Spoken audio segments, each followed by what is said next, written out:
within a country.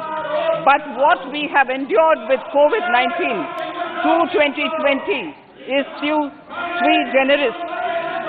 When I presented the budget 2020-2021, we could not have imagined that the global economy, already in throes of a slowdown, would be pushed into an unprecedented contraction. We could not have also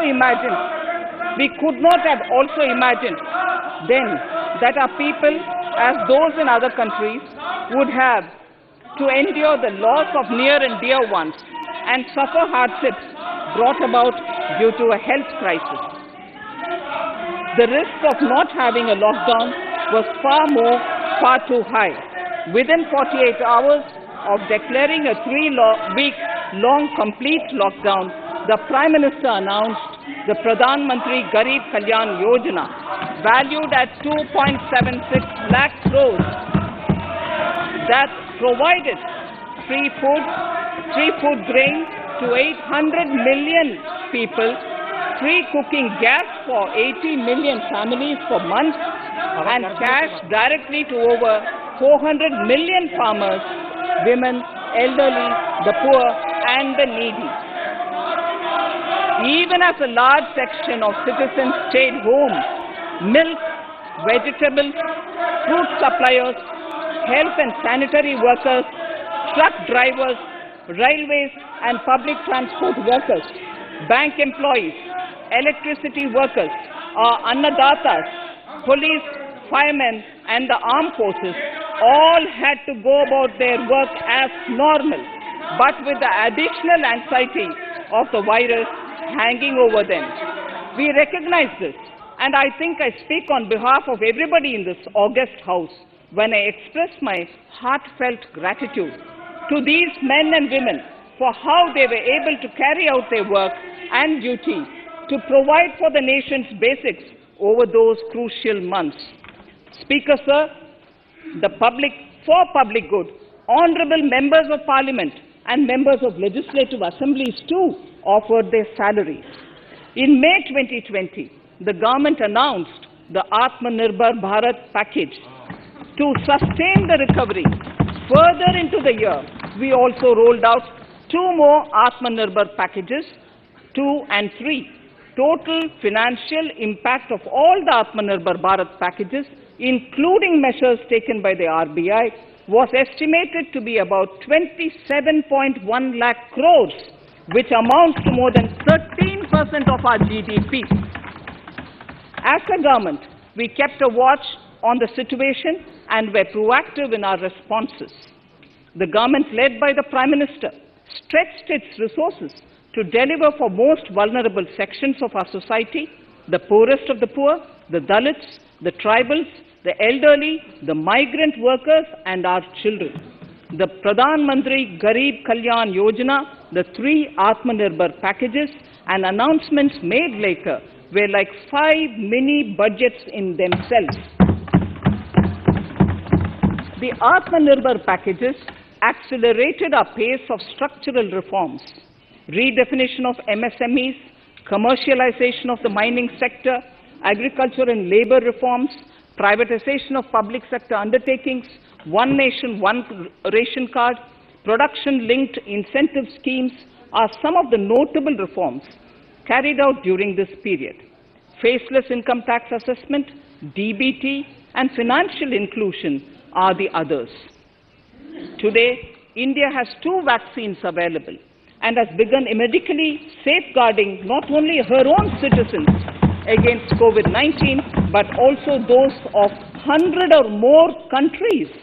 It is added comfort to know that 2 or more vaccines are also expected soon. Honorable Prime Minister launched the vaccination drive by crediting and thanking our scientists. We are ever grateful for the strength and rigor of their efforts. Having said that, we are all reminded time and again that our fight against COVID-19 continues into 2021. Now, just as it happened after the 2 world wars, there are signs that the political, economic, and strategic relations in the post-COVID world are changing. This moment in history is the dawn of a new era, one in which India is well poised to truly be the land of promise and hope. I borrow the words of Rabindranath Tagore. Faith is the bird that feels the light and sings when the dawn is still dark. Faith is the bird that feels the light and sings when the dawn is still dark. In this spirit, I can't help but recall the joy that we as cricket-loving nation felt after the Team India's recent spectacular success in Australia. It has reminded us of all the qualities that we as a people, particularly our youth, epitomize of having abundant promise and the unsuppressed thirst to perform and to succeed. Today, data shows that India now has one of the lowest death rate of 112 per million population and one of the lowest active cases of about 130 per million. This has laid the foundation to the revival we are seeing now in the economy. This budget will be the first of this new decade. This budget will also be a digital budget, and that has happened with all your support. So far, only 3 times has a budget followed a contraction in the economy. All such contractions earlier were as a result of situations typical to India. This time, the contraction in our economy is due to a global pandemic, just like in several other countries. Having said that, I want to confidently state that our government is fully prepared to support and facilitate the economy's reset. This budget provides every opportunity for our economy to raise and capture the pace that it needs for a sustainable growth. 2021 is the year of many important milestones for our history. I mention a few of these. It is the 75th year of independence, 60 years of Goa's accession to India, 50 years of the 1971 India-Pakistan War. It will be the year of the 8th census of independent India.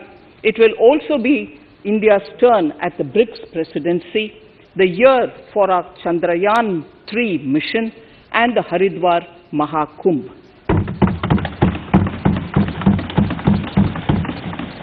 Honorable Speaker, before I commence Part A of the budget, I want to take a moment to acknowledge how isolating and distancing seemed like insurmountable challenges for a country like ours that has people coming together in times of crisis. It hurts us in many ways. It hurt us in many ways. I bow my head in respect to every citizen for the endurance shown in facing what was an undeniably a tough year for all our physical and mental well-being. Part A. In Part A, I wish to lay a vision for Aatmanirbhar Bharat. Aatmanirbhar Bharat or Aatmanirbharta is not a new idea. Ancient India was largely self-reliant and equally a business epicenter of the world. Aatmanirbhar Bharat is an expression of the 130 crore Indians who have full confidence in their capabilities and skills. We are already part of international groupings such as the G20 and the BRICS, the Coalition for Disaster Resilient Infrastructure, and the International Solar Alliance are realities today due to India's efforts. The proposals in Part A will further strengthen the sankalp of nation first, doubling farmers' income, strong infrastructure, healthy India, good governance, opportunities for youth, education for all, women empowerment, and inclusive development, among others. Additionally, also on the path to fast implementation are the 13 promises we had made in the budget of 2015-16, which were to materialize during the Amrit Mahotsav of 2022 on the 75th year of our independence. They too resonate with the vision of Aatmanirbharta. The budget proposals for 21-22 rest on 6 pillars: health and well-being, physical and financial capital and infrastructure, inclusive development for aspirational India, reinvigorating human capital, innovation and R&D, and as 6th, minimum government and maximum governance. I now move to talking about the first pillar, health and well-being. Even at the outset, I would like to say that the investment on health infrastructure in this budget has increased substantially. Progressively, as institutions absorb more, we shall commit more. Taking a holistic approach to health, we focus on strengthening 3 areas: preventive, curative, and well-being. Health systems. A new centrally sponsored scheme, PM Aatmanirbhar Swachh Bharat Yojana, will be launched with an outlay of about 64,180 crores over 6 years.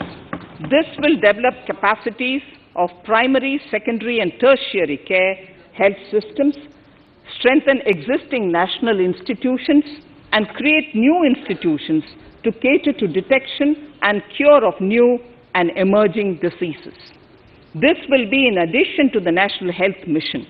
The main interventions under the scheme are support for over 17,000 rural and 11,000 urban health and wellness centers, setting up integrated public health labs in all districts, and 3,382 block public health units in 11 states, establishing critical care hospital blocks in 602 districts and 12 central institutions, strengthening of National Center for Disease Control, its 5 regional branches and 20 metropolitan health surveillance units, expansion of the integrated health information portal to all states and UTs to connect all public health labs, operationalization of 17 new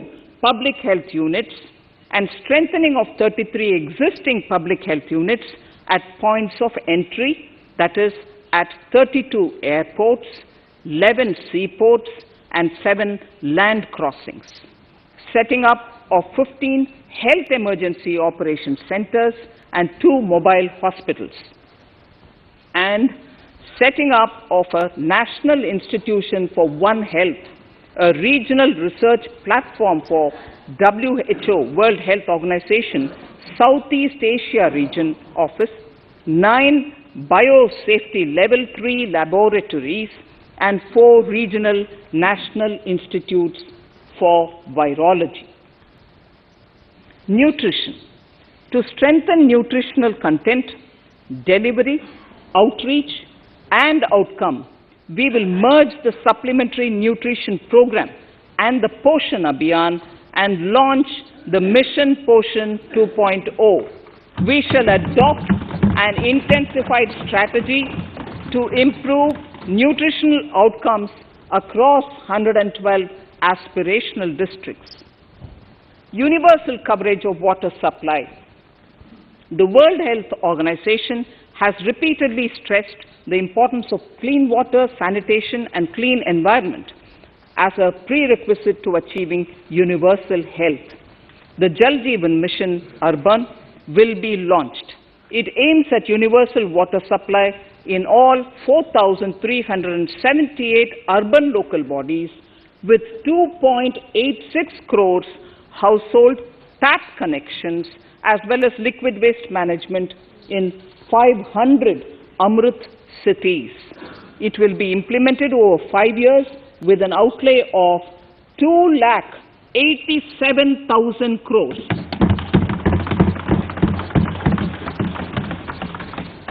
Swachh Bharat and Swasth Bharat.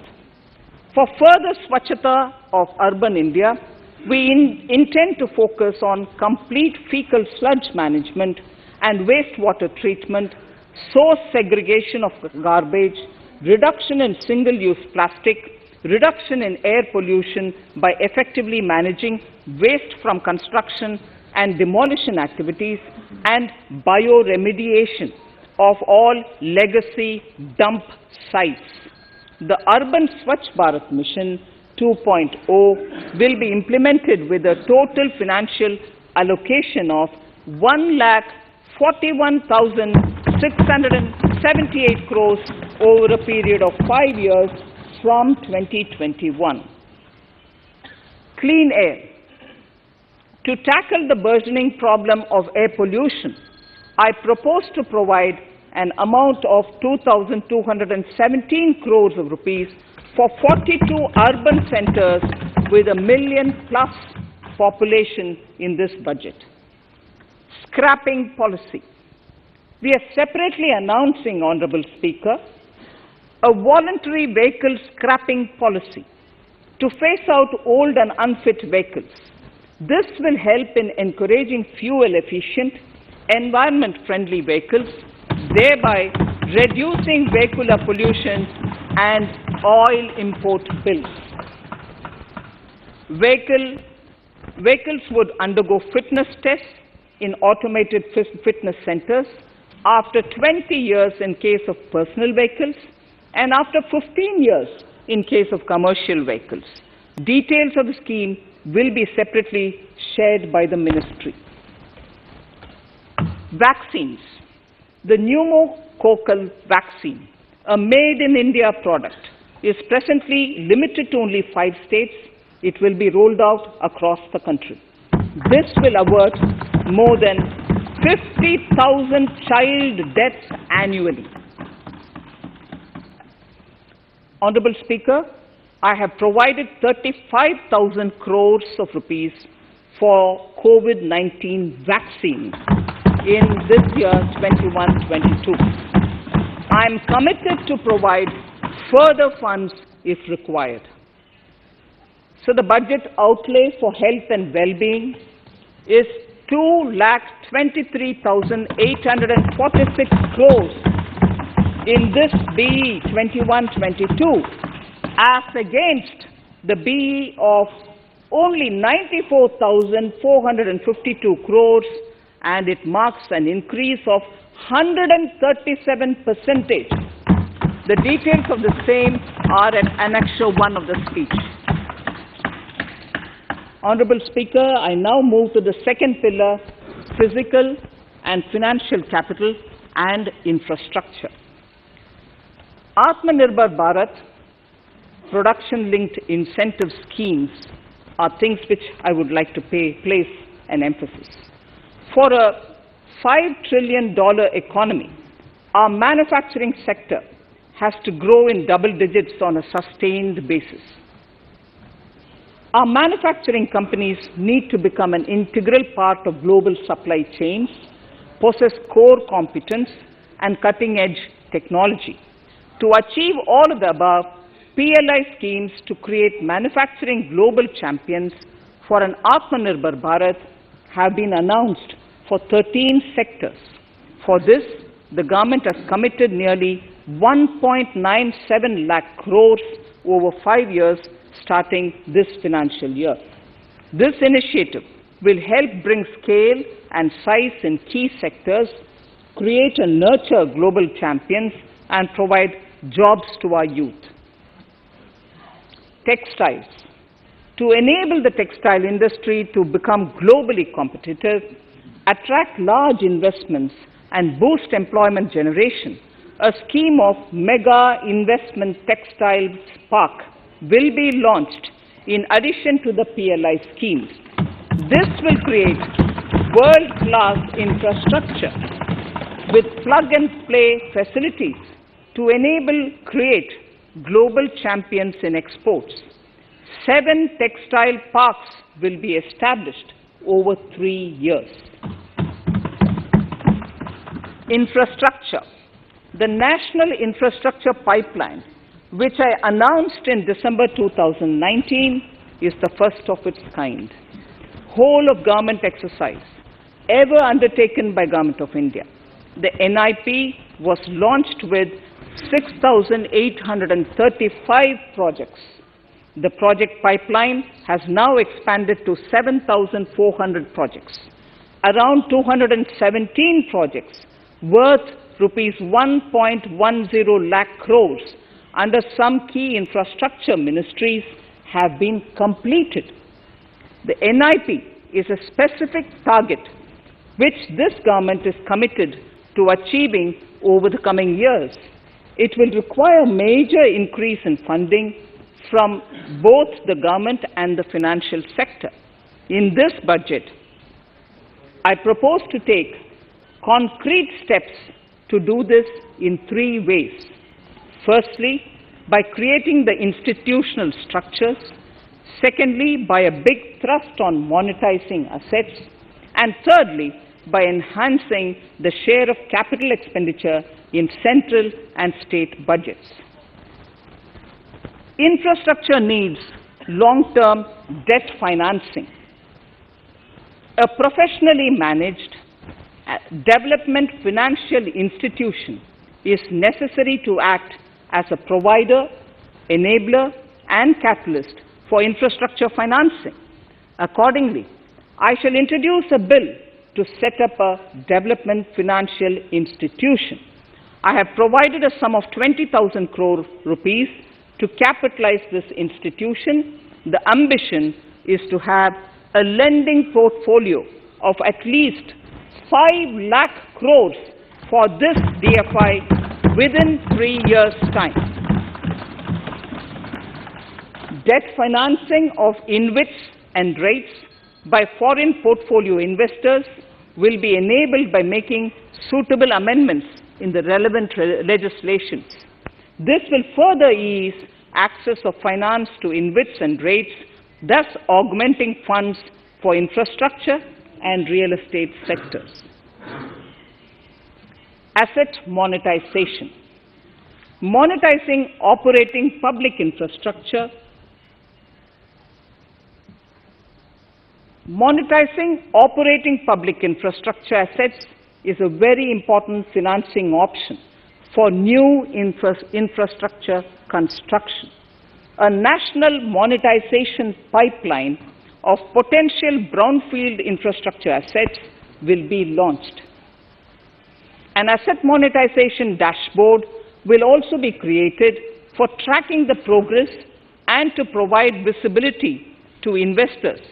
Some important measures in the direction of monetization are National Highways Authority of India and the PGCIL each have sponsored one InvIT that will attract international and institutional investors. 5 operational roads with an estimated enterprise value of 5,000 crores of rupees are being transferred to the NHAI InvIT. Similarly, transmission assets of value 7,000 crores will be transferred to the PGCIL InvIT. Railways will monetize dedicated freight corridor assets for operations and maintenance after commissioning. A next lot of airports will be monetized for operations and management concessions.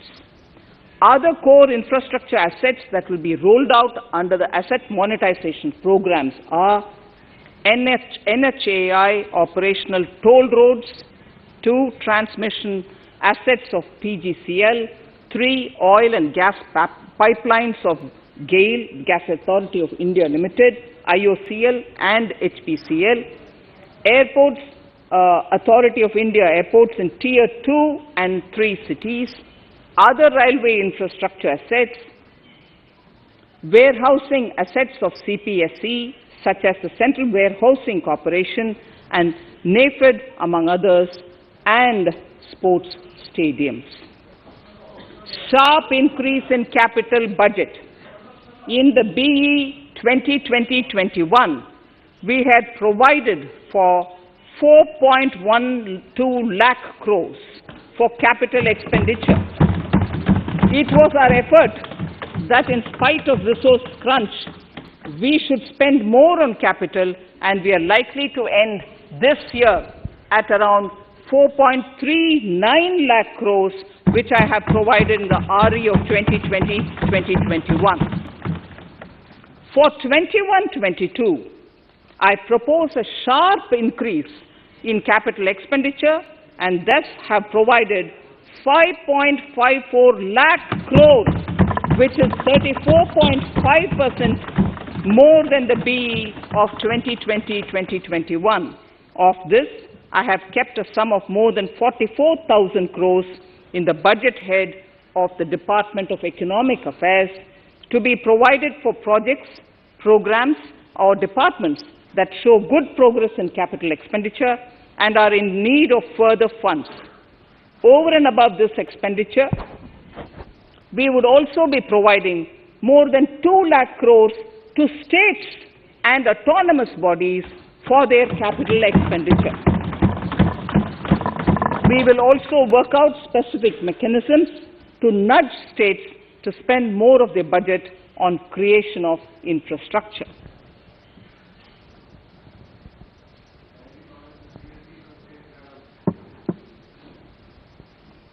Roads and highways infrastructure. More than 13,000 kilometer length of roads at a cost of 3.3 lakh crores has already been awarded under the 5.35 lakh crores Bharat Mala Pariyojana project, of which 3,800 kilometers have been constructed. By March 2022, we would be awarding another 8,500 kilometers and complete an additional 11,000 kilometers of national highway corridors.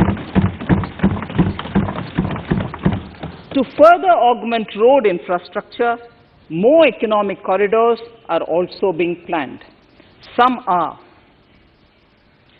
3,500 kilometers of national highway works in the state of Tamil Nadu at an investment of 1.03 lakh crores.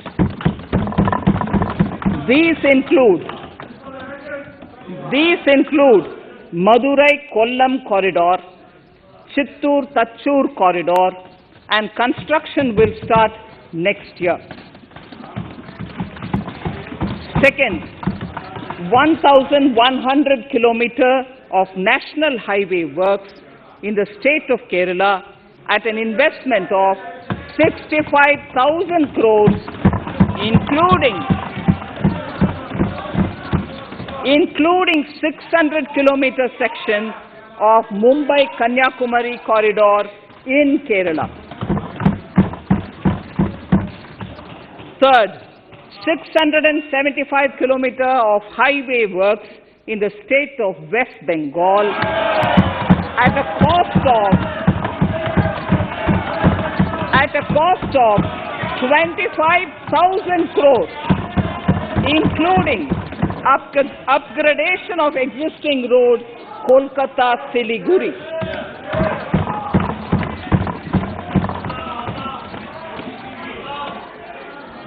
National highway works of around 19,000 crores are currently in progress in the state of Assam.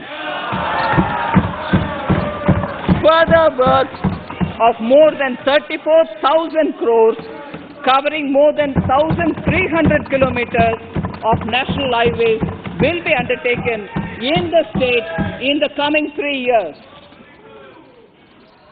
Some of the flagship corridors and other important projects that would see considerable activity in 2021-22 are in Annexure 2 to my speech.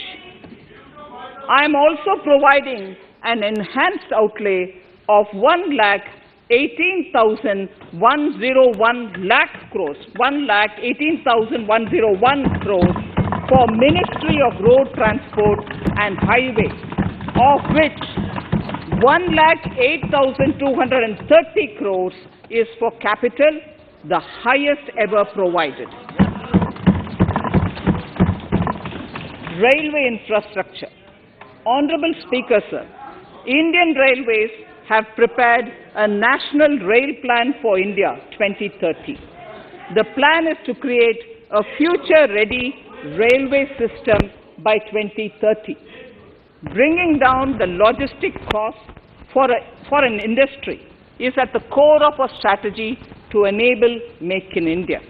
It is expected that Western Dedicated Freight Corridor and Eastern Dedicated Freight Corridor will be commissioned by June 2022.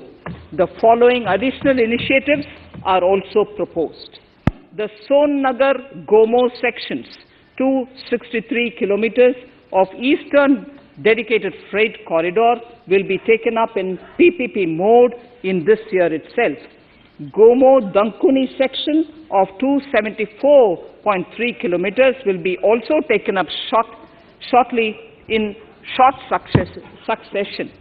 We will undertake future dedicated freight corridor projects, namely East Coast Corridor from Kharagpur to Ujjawala, East-West Corridor from Bhusaval to Kharagpur to Dankuni, and North-South Corridor from Itarsi to Ujjawala.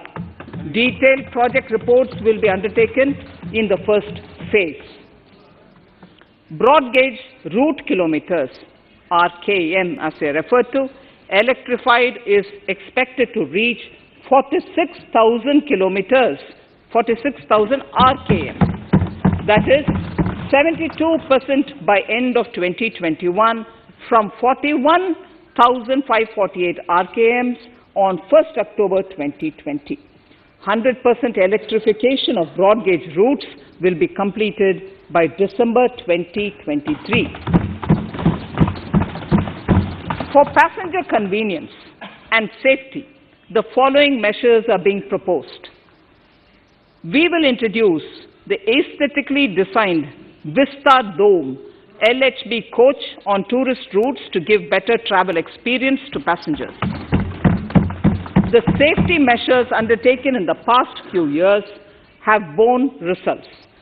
To further strengthen this effort, high-density network and highly utilized network routes of Indian Railways will be provided with an indigenously developed automatic train protection system that eliminates train collision due to human error.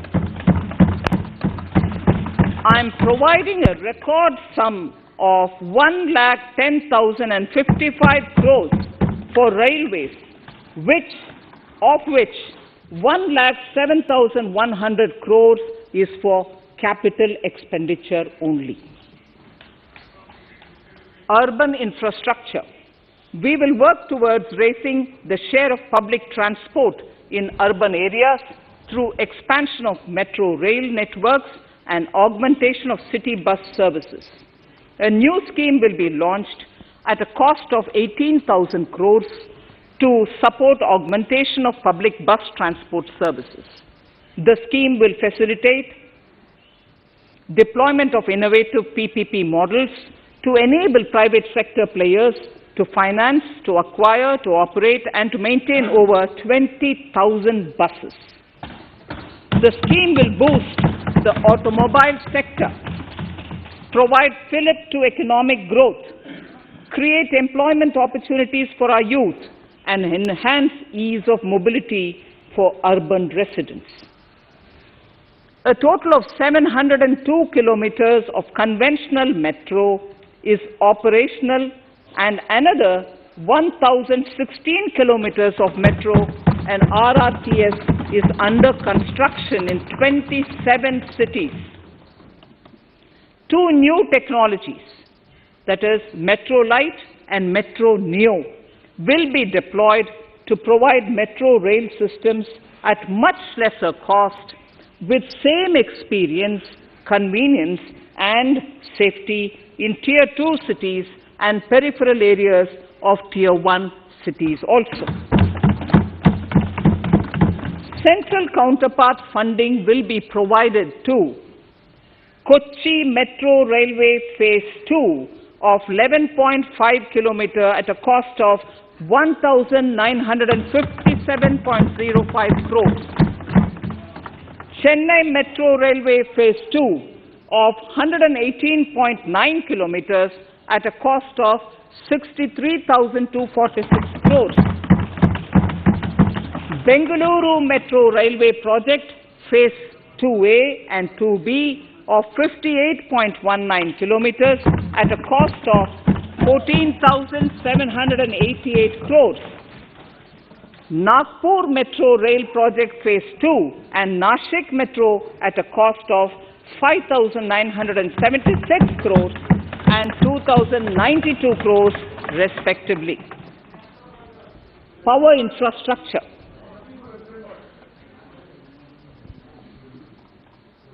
The past 6 years have seen a number of reforms and achievements in power sector.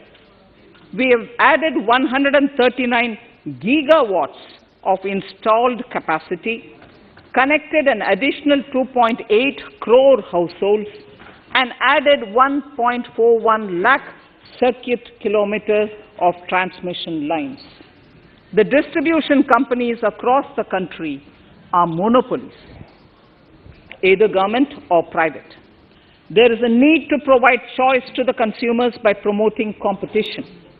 A framework will be put in place to give consumers alternatives to choose from among more than one distribution companies. I read that sentence again.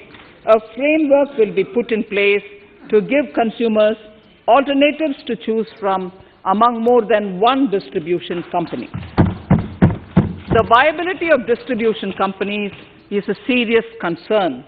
A revamped, reforms-based, results-linked power distribution sector scheme will be launched with an outlay of 3,05,984 crores over 5 years. The scheme will provide assistance to DISCOMs for infrastructure creation, including prepaid smart metering, feeder separation, upgradation of systems, etc., tied to financial improvements. Prime Minister, while speaking at the third Reinvestment Conference in November 2020, had announced plans to launch a comprehensive national hydrogen energy mission. It is now proposed to launch a hydrogen energy mission in 2021-22 for generating hydrogen from green power sources. Ports, shipping and waterways. Major ports will be moving from managing their operational services on their own to a model where a private partner will manage it for them. For the purpose, 7 projects worth more than 2,000 crores will be offered by the major ports on private-public partnership mode in FY 21-22. A scheme for promoting flagging of merchant ships in India will be launched by providing subsidy support to Indian shipping companies in global tenders floated by ministries and CPSEs. An amount of 1,624 crores will be provided over 5 years. This initiative will enable greater training and employment opportunities for Indian seafarers, besides enhancing Indian companies' share in global shipping. India has enacted Recycling of Ships Act in 2019 and acceded to the Hong Kong International Convention. Around 90 ship recycling yards at Alang in Gujarat have already achieved HKC compliant certificates. Efforts will be made to bring more ships to India from Europe and Japan. Recycling capacities of around 4.5 million light displacement ton LDT will be doubled by 2024. This is expected to generate an additional 1.5 lakh jobs for our youth. Petroleum and natural gas. Our government has kept fuel supplies running across the country without interruption during the COVID-19 lockdown period. Taking note of the crucial nature of the sector in people's lives, the following key initiatives are being announced. 1. Ujjawala scheme, which has benefited 8 crore households, will be extended to cover 1 crore more beneficiaries.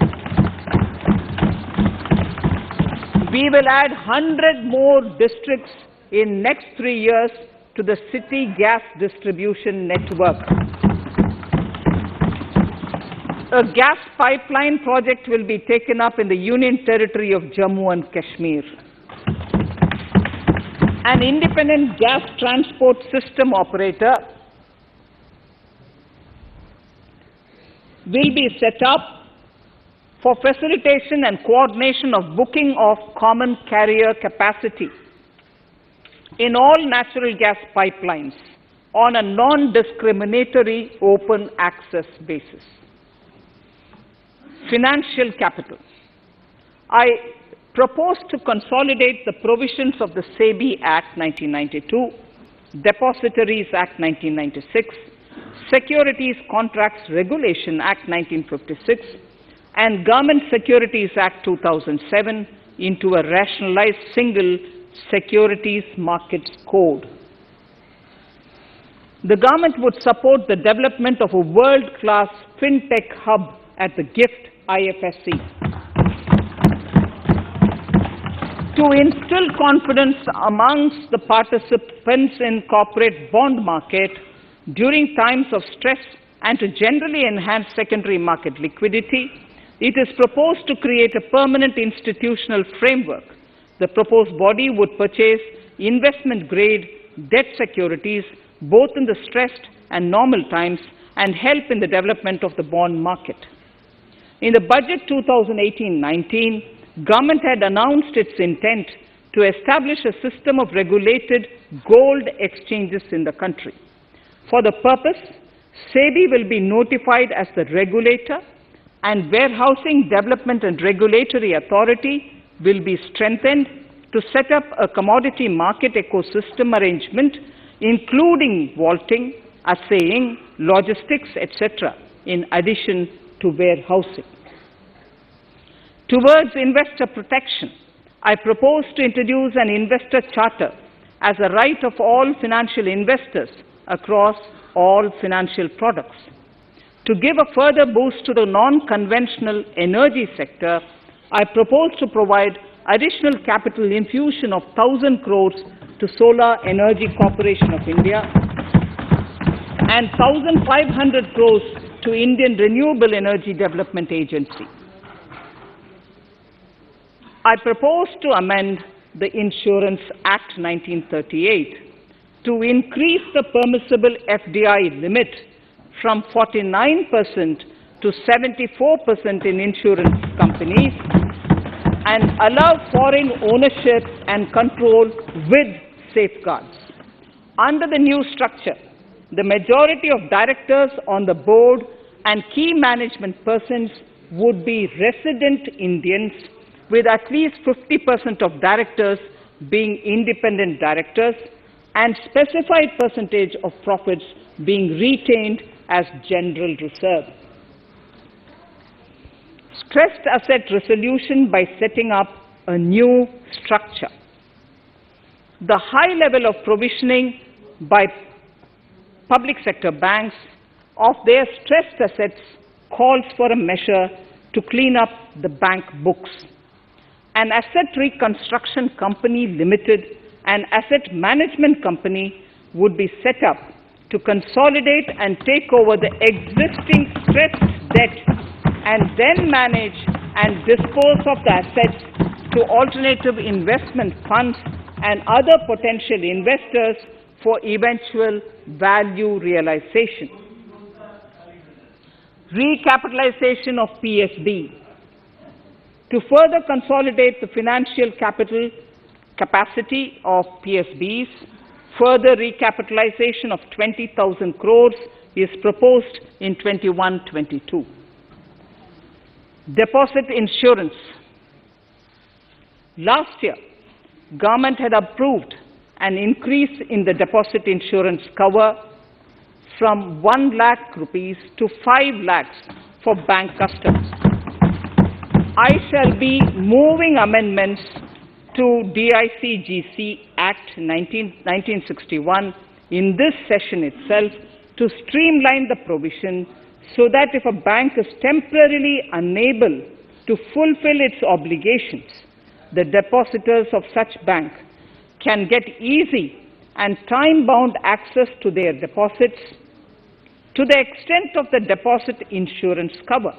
This would help depositors of banks that are currently under stress.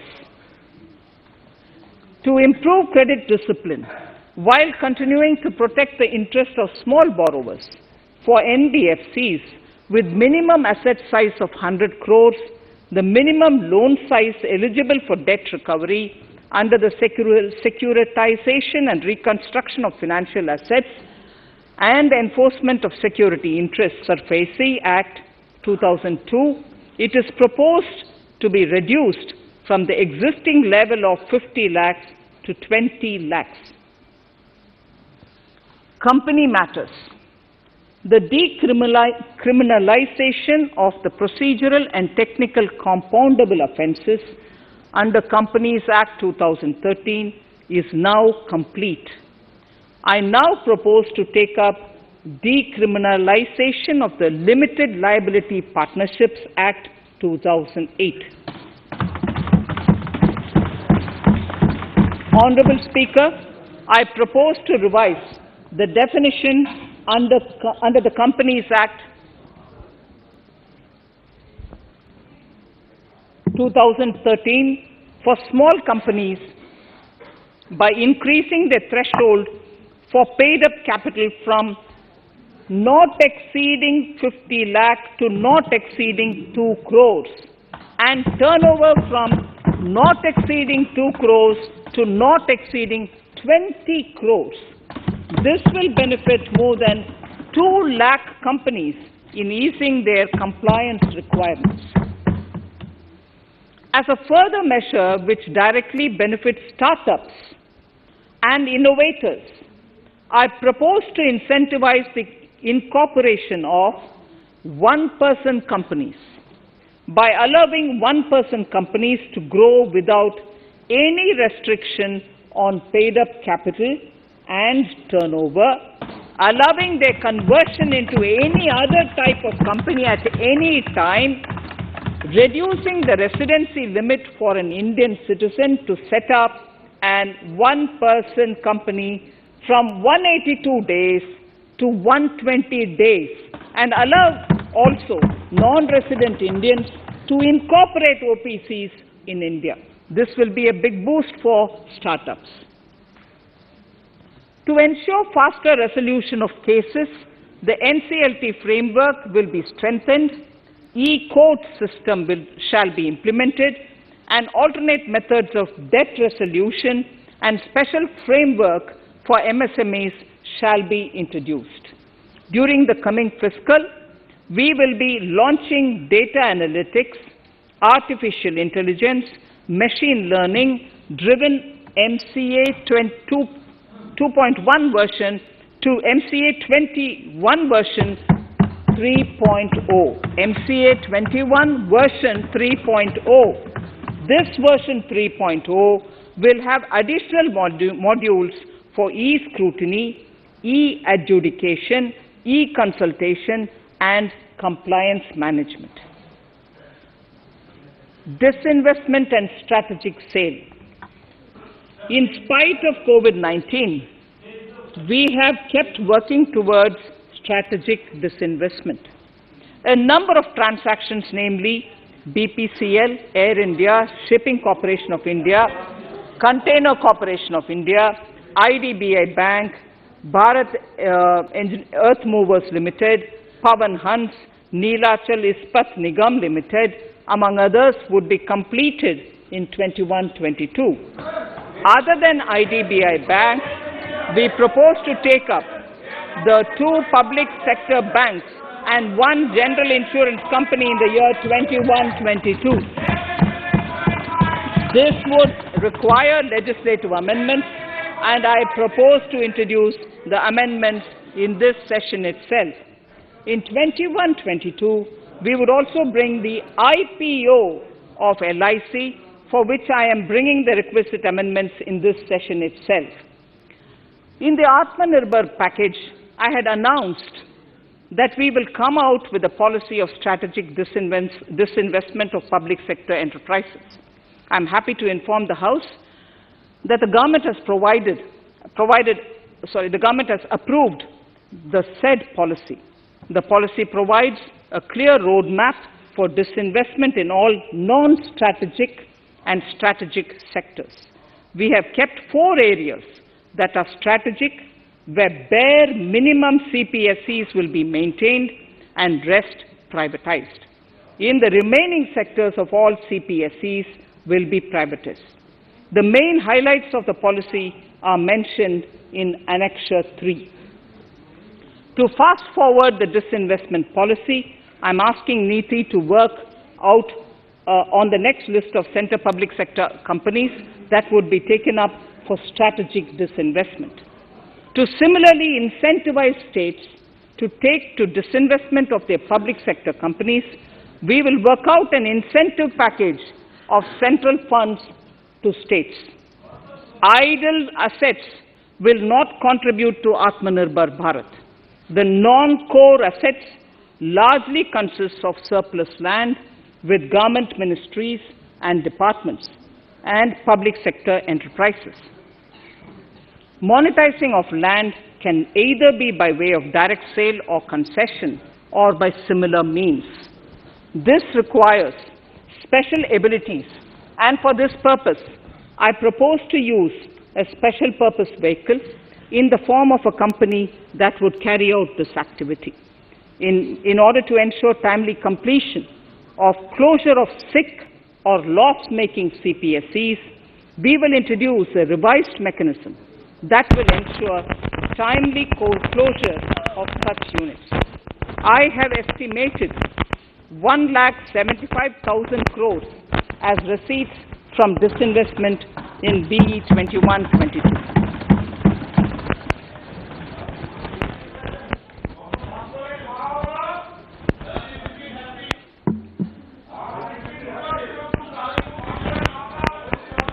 Government financial reforms.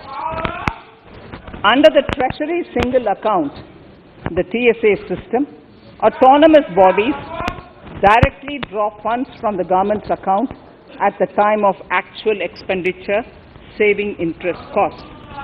We will extend the TSA system for universal application from 21-22.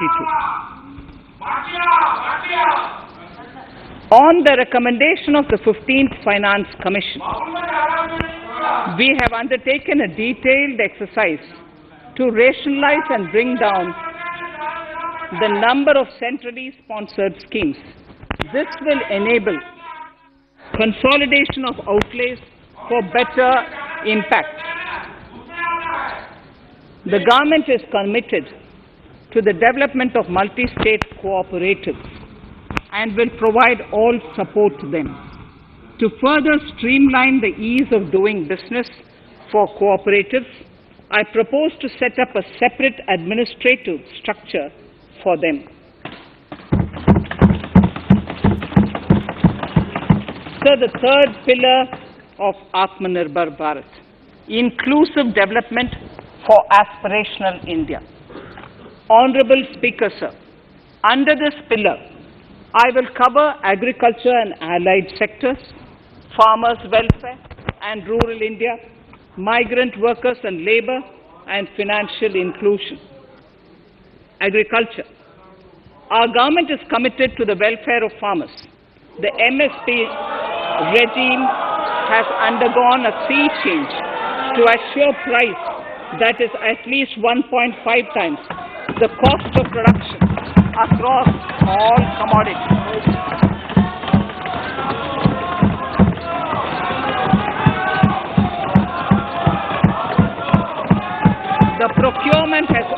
continued to increase at a steady pace. This has resulted in increase in payment to farmers substantially. In case of wheat, a total amount paid to farmers in 2013-14, Honorable Speaker, sir, the data that I give now is important for all honorable members to kindly hear. In case of wheat, the total amount paid to farmers in 2013-14 was 33,874 crores. In 2019-20, it was 62,802 crores. And even better, Honorable Speaker, in 2020-2021, this amount paid to farmers was 75,060 crores.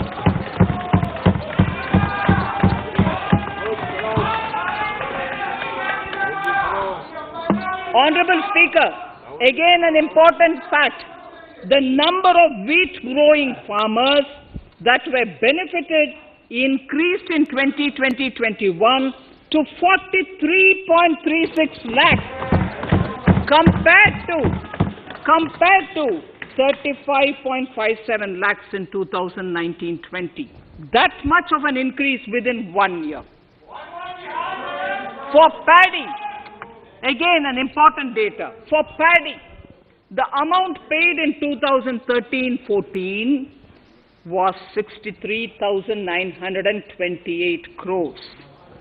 In 2019-20, this increased to 1,41,930 crores. Even better, in 2020-2021, this is further, in 2020-21, this is further estimated, and I'm saying this is further estimated because the procurement is ongoing, and therefore I can't give you the final figure. This is further estimated to increase to 1,72,752 crores. The number of farmers benefited increased from 1.24 crores in 2019-20 to 1.54 crores in 2020-21.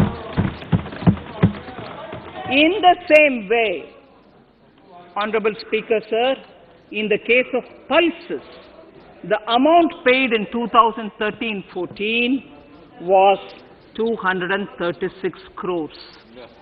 In 2019-20, this was increased to 8,285 crores. Now in 2021, it is at 10,530 crores.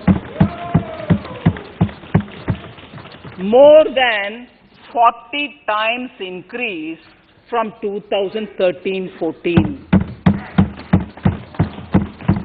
The receipts to cotton farmers have seen a stupendous increase from 90 crores in 2013-14 to 25,974 crores I'm giving you data as of 27th January 2021. This is bound to increase. From 90 crores for cotton farmers in 2013-14 to 25,974 crores in 2021. All the details in complete narration is available in Annexure 4 to my speech. Early this year, Honorable Prime Minister had launched the Swamitva scheme. Under this, a record of rights is being given to property owners in villages. Up till now, about 1.80 lakh property owners in 1,241 villages have been provided cards. I propose during 21-22 to extend this to cover all states and union territories. To provide adequate credit to our farmers, I have enhanced the agricultural credit target to 16.5 lakh crores in this year. We will focus on ensuring increased credit flow to animal husbandry, Pashupalan, dairy, and to Matsyakar, to the fisheries.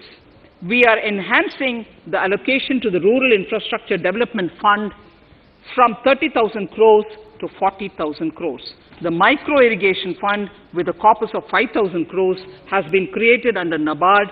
I propose to double it by augmenting it by another 5,000 crores. To boost value addition in agriculture and allied products and their exports, the scope of Operation Green Scheme, that is presently applicable to only tomatoes, onions, and potatoes, will be enlarged to include 22 perishable crops. Around 1.68 lakh crore farmers, around 1.68 crore farmers are registered, and 1.14 lakh crores of rupees trade value has been carried out through e-NAMs, the National Agricultural Market. Keeping in view the transparency and the competitiveness that e-NAM has brought into the agricultural market, 1,000 more mandis will be integrated with e-NAM.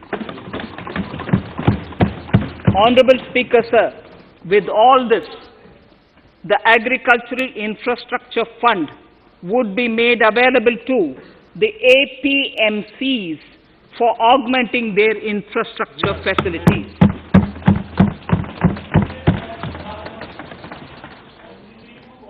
Fisheries. I am proposing substantial investments in the development of modern fishing harbors and fish landing centers. To start with, 5 major fishing harbors, Kochi, Chennai, Visakhapatnam, Paradip, and Petua Ghat, will be developed as hubs for economic activity. We will also develop inland fishing harbors and fish landing centers along the banks of rivers and waterways. Seaweed farming is an emerging sector with potential to transform the lives of coastal communities. It will provide large-scale employment and additional incomes.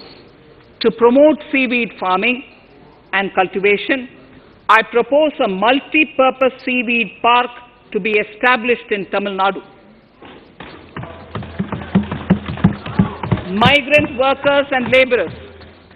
We have launched the One Nation, One Ration Card scheme, through which beneficiaries can claim their rations anywhere in the country. Migrant workers in particular benefit from the scheme. Those staying away from their families can partially claim their ration where they are stationed, while their family in their native places can claim the rest. I am happy to inform you that One Nation, One Ration Card plan is under implementation by 32 states and union territories, reaching about 69 crore beneficiaries. That's a total of 86% beneficiaries covered. The remaining 4 states and UTs will be integrated in the next few months.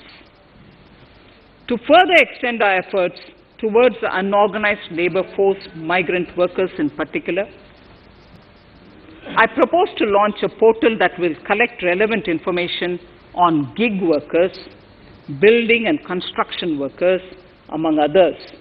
This will help formulate health, housing, skill, insurance credit, and food schemes for all migrant workers. We will conclude a process that began 20 years ago with the implementation of the 4 labor codes. For the first time globally, social security benefits will be extended to gig and platform workers.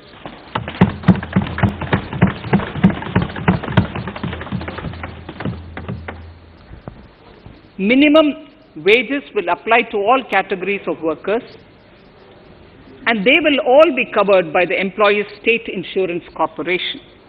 Women will be allowed to work in all categories and also in the night shifts with adequate protection.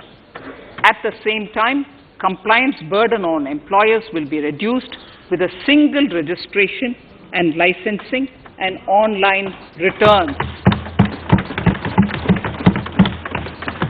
Financial inclusion.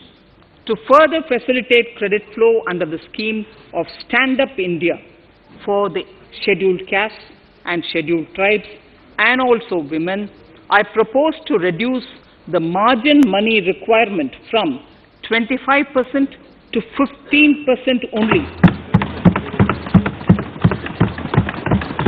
and to also include loans for activities in allied sectors, in allied activities in agriculture.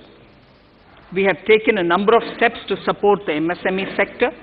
In this budget, I have provided 15,700 crores to this sector, more than double of the last year's B.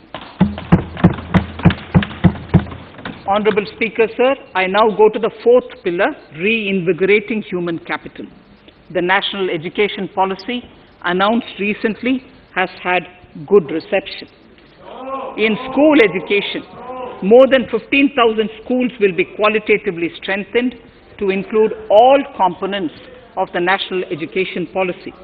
They shall emerge as exemplar schools in their regions, hand-holding and mentoring other schools to achieve the ideals of policy.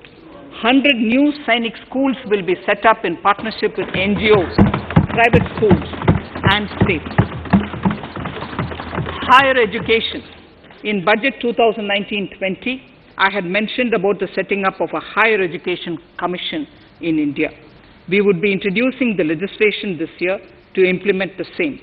It will be an umbrella body having 4 separate vehicles for standard setting, accreditation, regulation, and funding.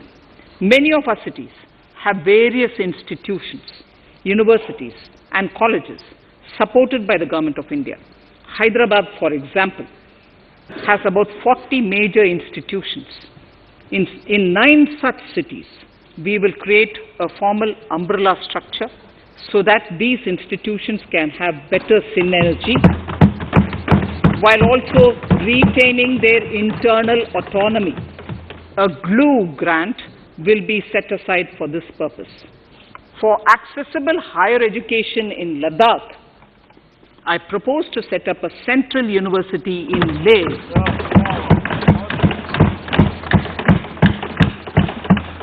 The other important projects to be taken up as a part of the NEP are listed in Annexure 5. Scheduled caste and scheduled tribes welfare. We have set ourselves a target of establishing 750 Eklavya model residential schools in our tribal areas. I propose to increase the unit cost of each such school from 20 crores, which is what it is now, to 38 crores, and for hilly and difficult areas to 48 crores. This would help creating robust infrastructure facilities for our tribal students. We have revamped the post-metric scholarship scheme for the welfare of scheduled caste students. I have also enhanced the central assistance in this regard.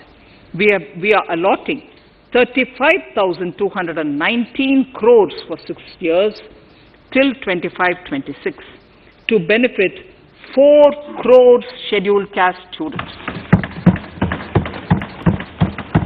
Skilling. In 2016, we had launched the National Apprenticeship Promotion Scheme. The government proposes to amend the Apprenticeship Act with a view to further enhancing apprenticeship opportunities for our youth. We will realign the existing scheme of National Apprenticeship Training Scheme for providing post-education apprenticeship training of graduates and diploma holders in engineering. Over 3,000 crores will be provided for this purpose. An initiative is underway, Honorable Speaker, in partnership with the United Arab Emirates to benchmark skill qualifications, assessment and certification, accompanied by the deployment of certified workforce. We also have a collaborative training, intertraining program between India and Japan to facilitate transfer of Japanese industrial and vocational skills techniques, and knowledge. We will take forward this initiative with many more countries also.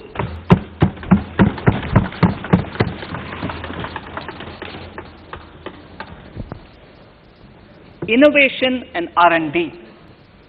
In my budget speech of 2019, I had announced the National Research Foundation. We have now worked out the modalities, and the NRF outlay will be of 50,000 crores over 5 years. It will ensure that the overall research ecosystem in the country is strengthened with focus on identified national priority thrust areas. There has been a manifold increase in digital payments in the recent past.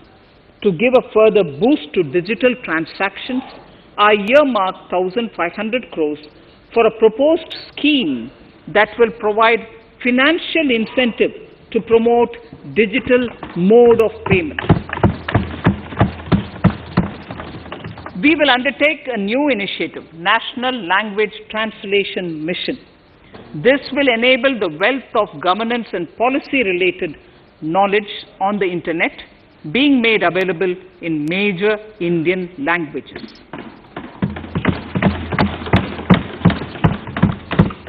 The new Space India Limited, a PSU under the Department of Space, will execute the PSLV CS-51 launch, carrying the Amazonia satellite from Brazil, along with a few smaller Indian satellites. As part of the Gaganyaan mission activities, 4 Indian astronauts are being trained on generic spaceflight aspects in Russia. The first unmanned launch is slated for December 2021. Our oceans are a storehouse of living and non-living resources. To better understand this realm, we will launch a deep ocean mission with a budget outlay of more than 4,000 crores over 5 years. This mission will cover deep ocean survey exploration and projects for the conservation of deep sea biodiversity. I come to the 6th pillar, Honorable Speaker, minimum government, maximum governance. Honorable Speaker, sir, this is the last of the 6 pillars. This will outline plans for reforms in one of our core principles of minimum government, maximum governance. We have taken a number of steps to bring reforms in tribunals in the last few years for speedy delivery of justice. Continuing with the reforms process, I now propose to take further measures to rationalize the functioning of tribunals. We have introduced the National Commission for Allied Healthcare Professionals Bill in Parliament. National Commission for Allied Healthcare Professionals Bill in the Parliament, with a view to ensure transparent and efficient regulation of 56 allied healthcare professionals. Additionally, to bring about transparency, efficiency, and governance reforms in the nursing profession, the National Nursing and Midwifery Commission Bill will be introduced by the government for passing. To have ease of doing business for those who deal with government or CPSEs and carry out contracts, I propose to set up a conciliation mechanism and mandate its use for quick resolution of contractual disputes. This will instill confidence in private investors and contractors. Honorable Speaker, sir, the forthcoming census could be the first digital census in the history of India.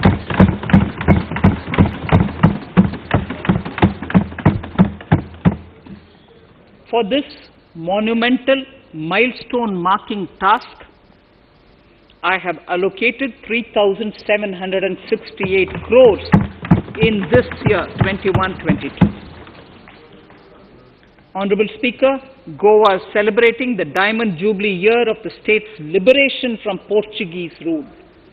From the Government of India's side, I propose to grant 300 crores to the Government of Goa for the celebration. I propose to provide 1,000 crores for the welfare of tea workers, especially women and children in Assam and West Bengal. A special scheme will be devised for the same.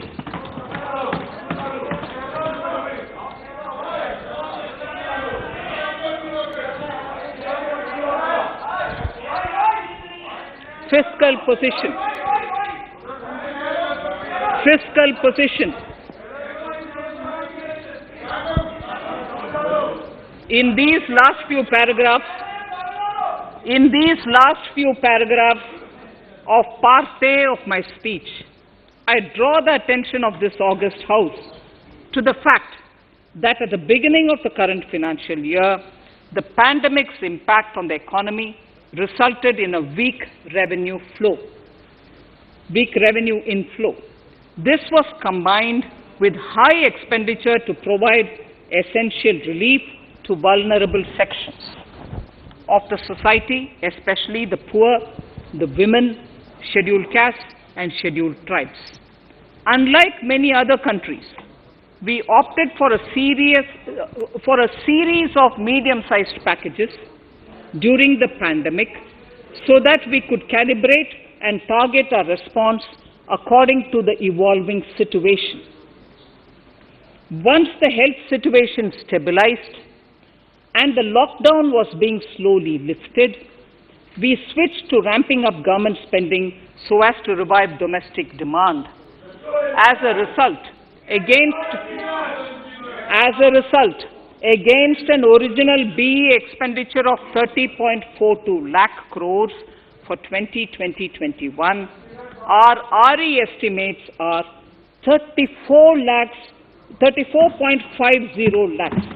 30.42 now within the year going up to 34.5 lakh crores.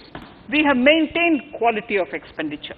The capital expenditure estimated in the RE is 4.39 lakh crores as against 4.12 lakh crores in the BE stage. So the beginning of the year we had marked only 4.12 lakh, whereas it is 4.39 lakh crores as we end the year. Fiscal deficit in RE 2020-2021 is pegged at 9.5% of the GDP. Fiscal deficit in RE 2020-2021 is pegged at 9.5% of GDP. We have funded this through government borrowings, multilateral borrowings, small saving funds, and short-term borrowings. We would need another 80,000 crores, for which we would be approaching the market in these 2 months. We would be needing another 80,000 crores, for which we would be approaching the markets in these 2 months. To ensure that the economy is given the required push, our BE estimates for expenditure in 21-22 are 34.83 lakh crores. This includes 5.54 lakh crores as capital expenditure, an increase of 34.5% over the BE figure of 2020-2021. The fiscal deficit in BE 21-22 is estimated to be 6.8% of the GDP. The gross borrowing from the market for the next year would be around 12 lakh crores. We plan to continue with our path of fiscal consolidation and intend to reach the fiscal deficit level below 4.5% of the GDP by 2025-2026, with a fairly steady decline over the period. We hope to achieve the consolidation by first increasing the buoyancy of tax revenue through improved compliance, and secondly, by increased receipts from monetization of assets, including public sector enterprises and land. The Contingency Fund of India is being proposed to be augmented.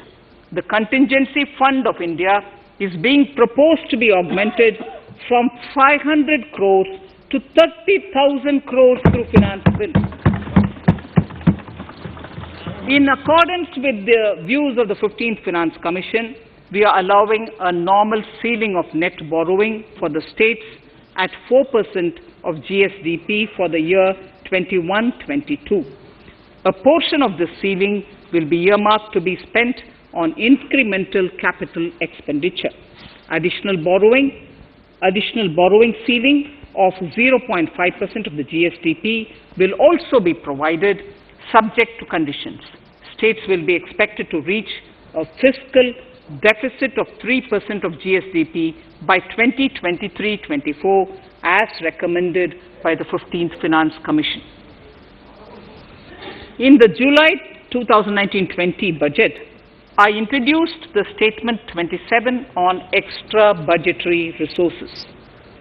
It disclosed the borrowings of the government agencies that went towards funding Government of India schemes and whose repayment burden was on the government.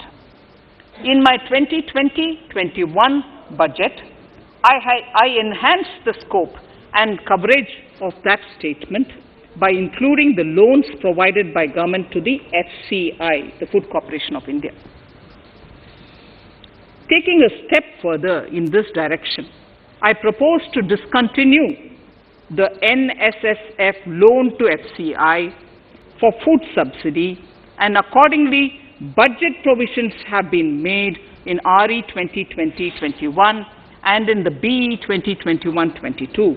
The extra budgetary resource details are at Annexure 6.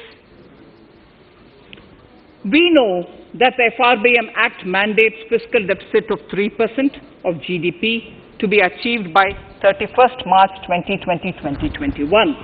The effect of this year's unforeseen and unprecedented circumstances has necessitated the submission of a deviation statement under Sections 4 of Subclause 5 and Section 7, Subclause 3b of the FRBM Act, which I am laying on the table of the House as part of the FRBM documents. Towards achieving central government fiscal deficit along the broad path that I have already indicated, I will be introducing an amendment to the FRBM Act. Honorable Speaker, on the 9th of December 2020, the 15th Finance Commission submitted its final report covering the period 2021 to 2026 to the Rashtrapati Ji. The government has laid the Commission's report along with the explanatory memorandum in the Parliament, retaining the vertical shares of the states at 41%. We recognize our commitment to fiscal federalism and propose, therefore, to adhere to this recommendation. Jammu and Kashmir in the 14th Finance Commission was entitled to get devolution being a state. Now the funds of the UTs of Jammu Kashmir and Ladakh would be provided by the centre. I have also provided on the Commission's recommendation 1,18,452 crores as revenue deficit grant to 17 states in 21-22 as against 74,340 crores to 14 states in 2020-21. Honorable Speaker, I would now move to Part B of my speech.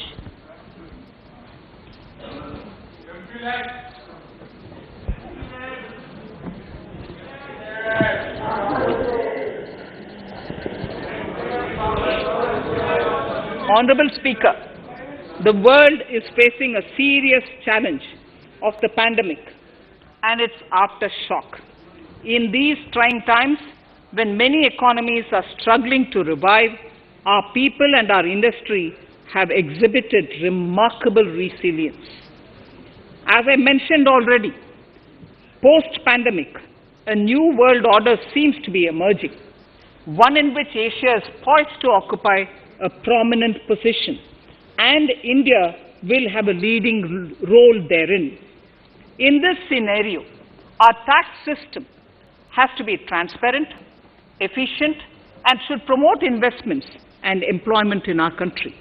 At the same time, it should put minimum burden on our taxpayers. I borrow the words of Thiruvalluvar, the saint. Yetralum, Eatalum, Kathalum, Katha Vaguthalum, Nalla Valladarasu. A king or a ruler is the one who creates and acquires wealth, protects and distributes it for common good. Tirukkural. Direct tax proposals. Keeping this in mind, the words of Tirukkural, our government introduced a series of reforms in the direct tax system for the benefit of our taxpayers and the economy. Few months prior to the pandemic, in order to attract investments, we slashed our corporate tax rate to make it among the lowest in the world. The dividend distribution tax too was abolished. The burden of taxation on small taxpayers was eased by increasing rebates.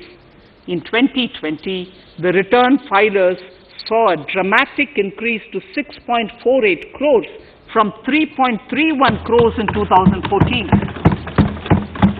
In the direct tax administration, we had recently introduced the faceless assessment and faceless appeal. I now seek to take further steps to simplify the tax administration, ease compliance, and reduce litigation. Relief to senior citizens. I begin my direct tax proposals by offering my pranam to our senior citizens. Many of them, despite having foregone several basic necessities of their own, have strived to build our nation. Now in the 75th year of independence of our country, when we continue our endeavor with renewed vigor, we shall reduce compliance burden on our senior citizens who are 75 years of age and above. For senior citizens who only have pension and interest income, I propose exemption from filing their income tax returns.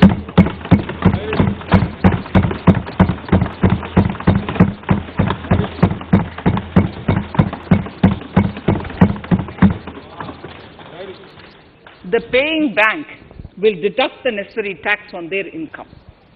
Reduction in time for income tax proceedings. This is a very key announcement if you are asking. Honorable Speaker, presently an assessment can be reopened up to 6 years and in serious tax fraud cases for up to 10 years. As a result, taxpayers have to remain under uncertainty for a very long time. I therefore propose to reduce this time limit for reopening of assessments to 3 years from the present 6 years.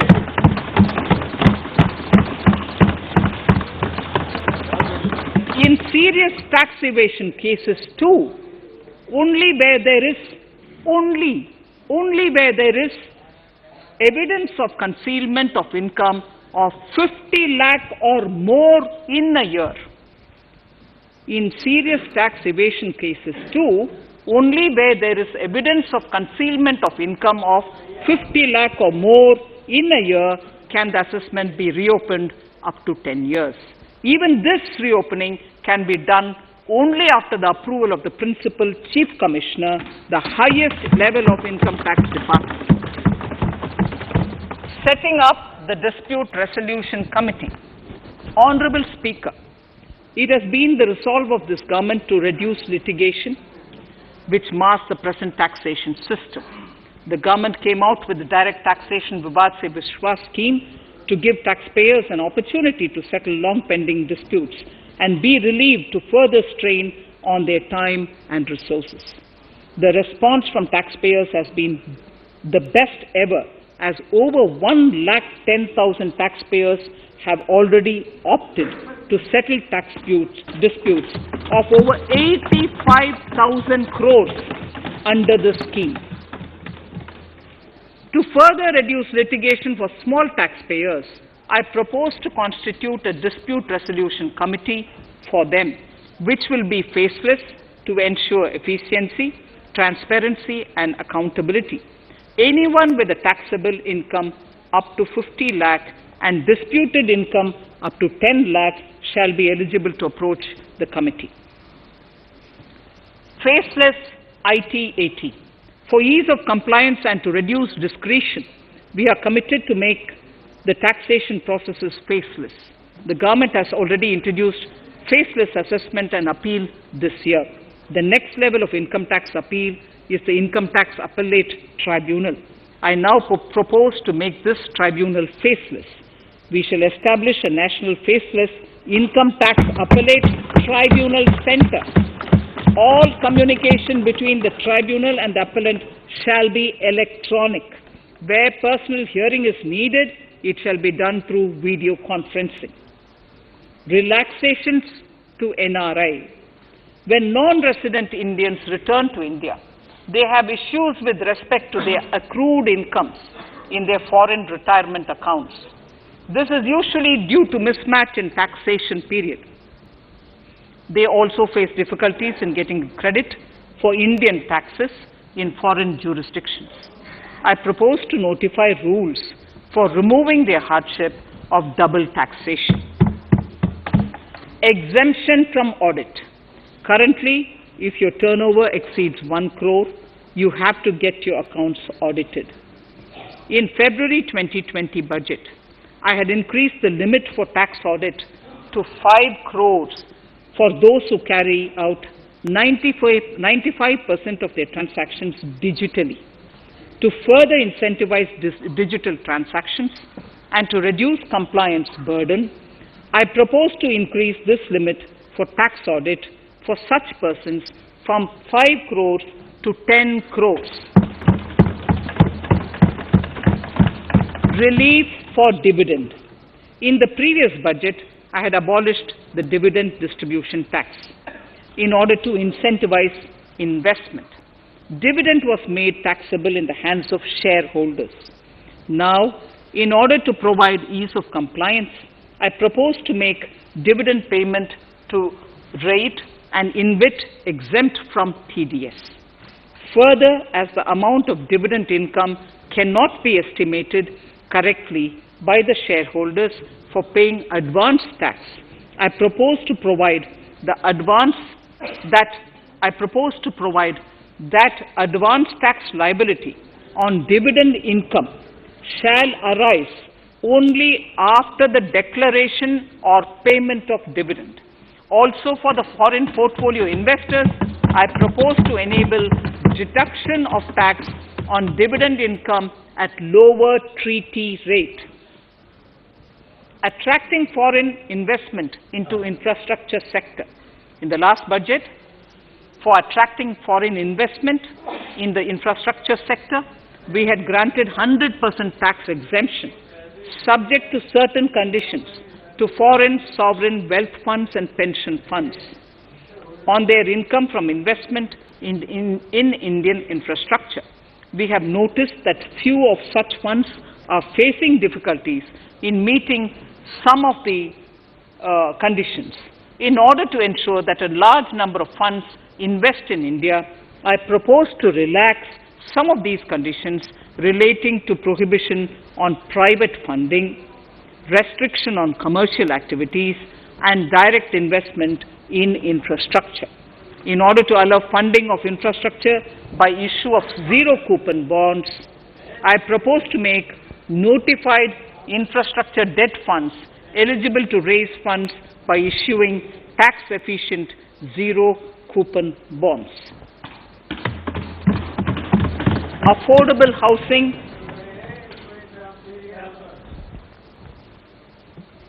Affordable housing and rental housing. This government sees housing for all and affordable housing as priority areas. In July 2019 budget, I provided an additional deduction of interest amounting to 1.5 lakh for loan taken to purchase an affordable house. I propose to extend the eligibility of this condition by 1 more year to 31st March 2022. The additional deduction of 1.5 lakh shall therefore be available for loans taken up to 31st March 2022 for the purchase of affordable houses. Further, to keep up the supply of affordable houses, I propose that the affordable housing projects can avail a tax holiday for one more year till 31st March 2022. These are available now for projects also. We are committed to promote supply of affordable rental housing for migrant workers. For this, I propose to allow tax exemption for notified affordable rental housing projects. Tax incentives to IFSC.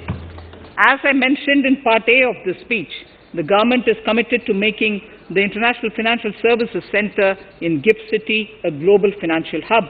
In addition to the tax incentives already provided, I propose to include, among others, tax holiday for capital gains for aircraft leasing companies, tax exemption for aircraft lease rentals paid to foreign lessors, tax incentive for relocating foreign funds in the IFSC, and to allow tax exemption to the investment division of foreign banks located in the IFSC.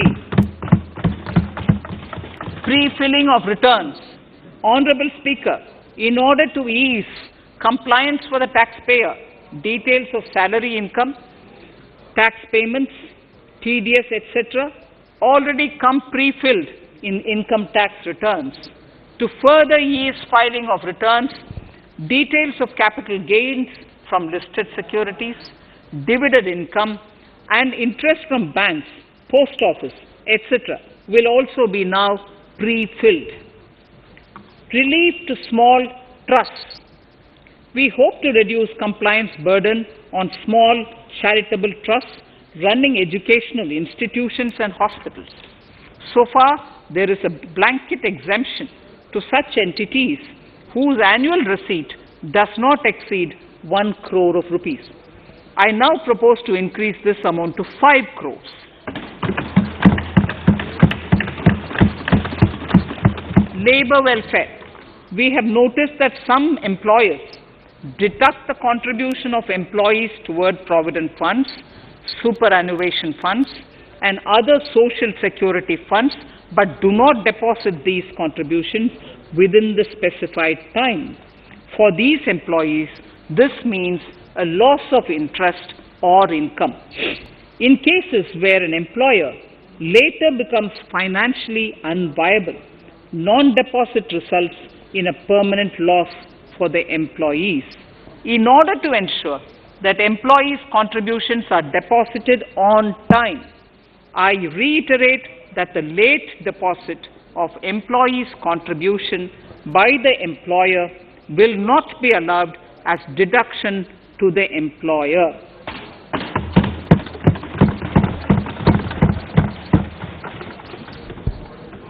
Incentives for startups. In order to incentivize startups in the country, I propose to extend the eligibility for claiming tax holiday for startups by one more year, till 31st March 2022. Further, in order to incentivize funding for the startups, I propose to extend the capital gains exemption for investment in startups by one more year, till 31st March 2022. Sir, I now come to indirect tax proposals. GST. Before I come to my indirect tax proposals, I would like to appraise the House on GST. The GST is now 4 years old, and we have taken several measures to further simplify it. Some of the measures include nil return through SMS, quarterly return and monthly payment for small taxpayers, electronic invoice system, validated input tax statements, pre-filled editable GST return, and staggering of returns filing. The capacity of GST and system has also been enhanced. We have also deployed deep analytics and artificial intelligence to identify tax evaders and fake billers and launched special drives against them. The results speak for themselves. We have made record collections in the last few months.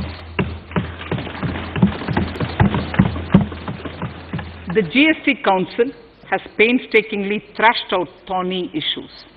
As chairperson to the Council, I want to assure this House that we shall take every possible measure to smoothen the GST further and to remove anomalies such as inverted duty structure.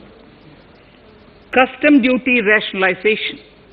Our custom duty policy should have the twin objective of promoting domestic manufacturing and helping India get on to global value chain and export better.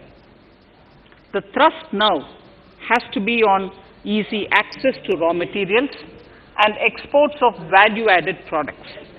Towards this, last year, we started overhauling the customs duty structure, eliminating 80 outdated exemptions.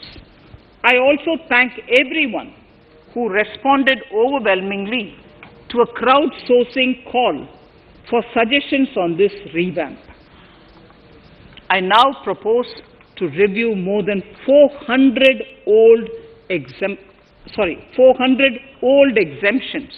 this year.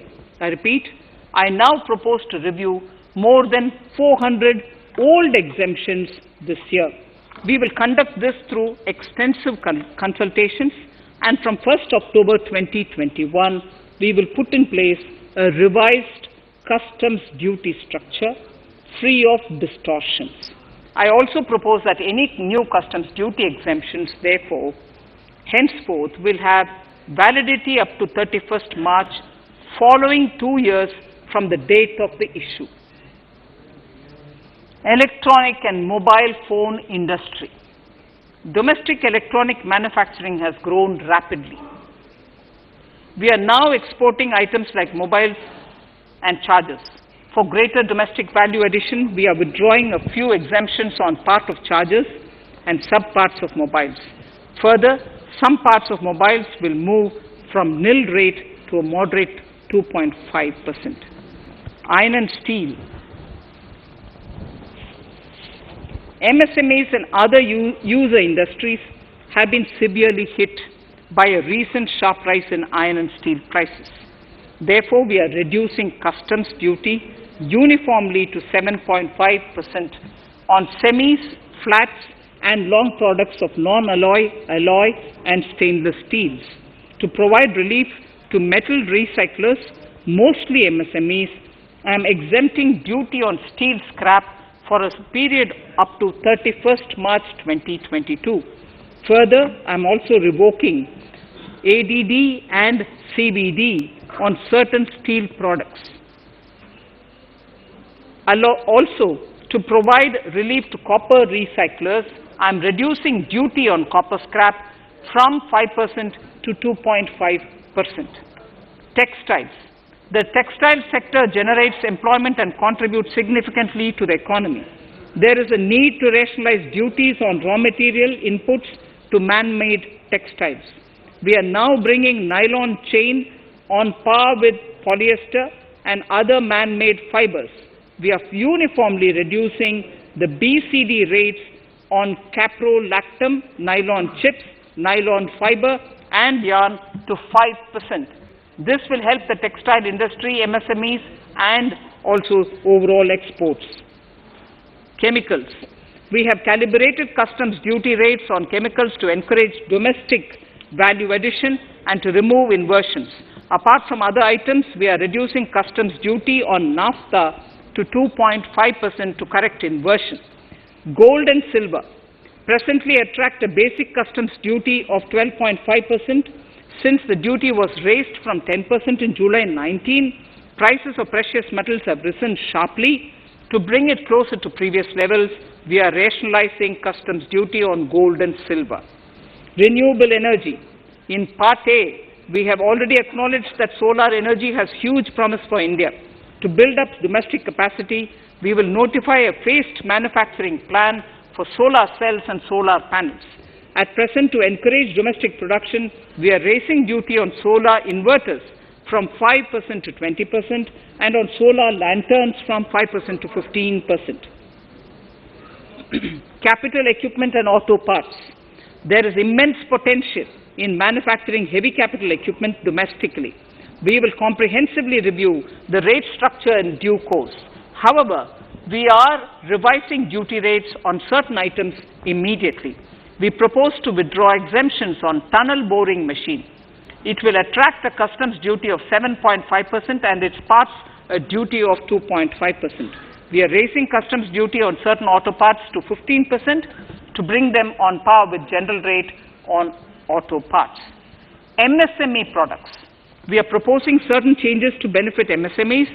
We are increasing duty from 10 to 15% on steel screws and plastic builder wares. On prawn feed, we increase it from 5 to 15%.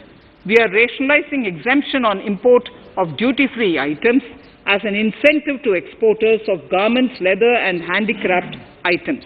Almost all of these items are made domestically by our MSMEs.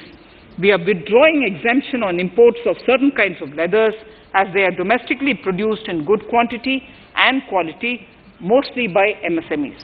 We are also raising customs duty on finished synthetic gemstones to encourage domestic processing. Agriculture products to benefit farmers.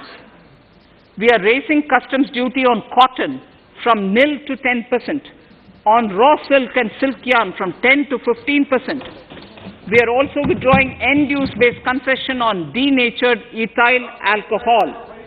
Currently, rates are being uniformly calibrated to 15% on items like maize, bran, rice bran, oil cake, and animal feed additives. There is an immediate need to improve agricultural infrastructure so that we produce more while also conserving and processing agricultural output efficiently. This will ensure enhanced remuneration for our farmers. To earmark resources for this purpose, I propose an agricultural infrastructure and development cess on a small number of items. However, while applying this cess, we have taken care not to put additional burden on consumers on most items. Rationalization of procedures and easing of compliance. For a judicious application, we propose certain changes in the provisioning related to ADD, anti-dumping duty, and CVD, countervailing duty levies.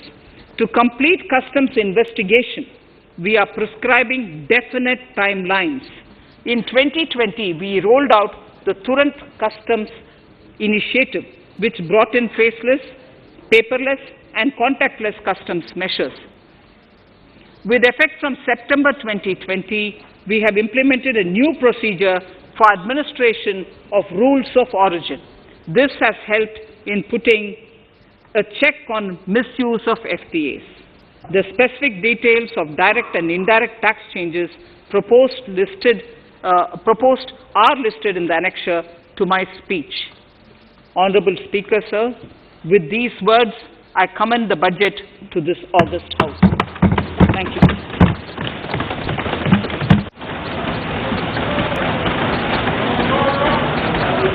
Item number 1. Manya Mantri ji, item number 1.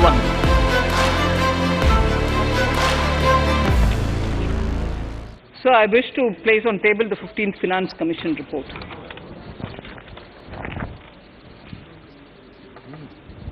Item number 3. Manya Mantri ji. So, I wish to lay on the table the following statements under Section 3(1) of the Fiscal Responsibility and Budget Management Act 2003, the medium-term fiscal policy cum fiscal policy strategy statement.